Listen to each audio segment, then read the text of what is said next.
Hello there, once again, it's Anton from Anton Bay, and today, cracking open a Penelope Ford figure. This is kind of one even though I've fallen off of watching wrestling and I don't catch AEW, when I did, I was a big fan of Penelope Ford and Kip Sabian. I thought they were a fun pairing. I believe they're actually married in real life, so I just thought it was a cool deal for the show.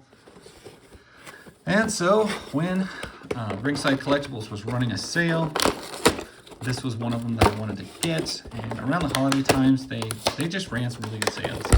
And the last one I opened up was that Jushin Thunder Liger. That's one that's been like a long time on my list. And so when I saw this was like, well, that's the other one I want, definitely. And the funny thing about Ringside Collectibles is they charge so much for shipping that it's like, well, you can get the two figures you want and pay this amount of money.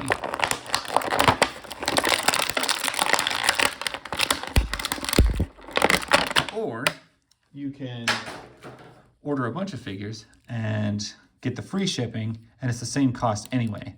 So you kind of end up picking some other stuff that maybe you wouldn't even normally purchase or buy just because of the shipping fees. Now, her jacket is weird.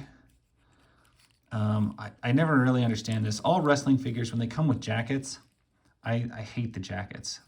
I get why they give them to you, but like their arms don't move. They're a pain to get on and off. They're just a rubber sleeve that keeps half the figure from moving.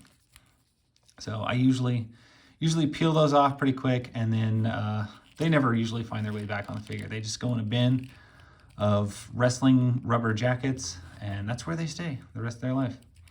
We are going to pop these off, maybe. See what our eyes look like. Still, I'm not ecstatic about the likenesses on a lot of AEW figures. It just seems, I don't know, kind of not as good to me. A little subpar as opposed to WWE figures. We're going to try and take this jacket off, which is a job in and of itself, so we can actually pose and move the figure. And she doesn't look bad. I wouldn't say it's a dead likeness to Penelope, but I guess it's passing. I guess it's good enough. These figures always seem darker skin toned than most of your WWE offerings. I don't know if that's like a thing, and it just occurred to me something about the lower half on most of their figures reminds me of the old what was that? The TNA figures that they used to make from Jakks Pacific. That's what they remind me of, like the Daphne figures and stuff. They have a similarity to the mold and feel. We'll see if I can get these sunglasses back on. Maybe we'll just do that later. So typical with your AEW figures, you get double jointed elbows on your women, which I know everybody's wild about. I still really don't care. I don't think it looks that great. Your wrist joints. Is there really any point in going through articulation? You guys know the articulation. You can clearly see it. I know a lot of people like to really go through that. I'm more just, does this feel good? Does this move? Even though it has joints, does it really give any lifelike movement to it at all? And so I'm only going to really address, she can bend back. She can't seem to bend forward hardly at all, unless she wants to come apart.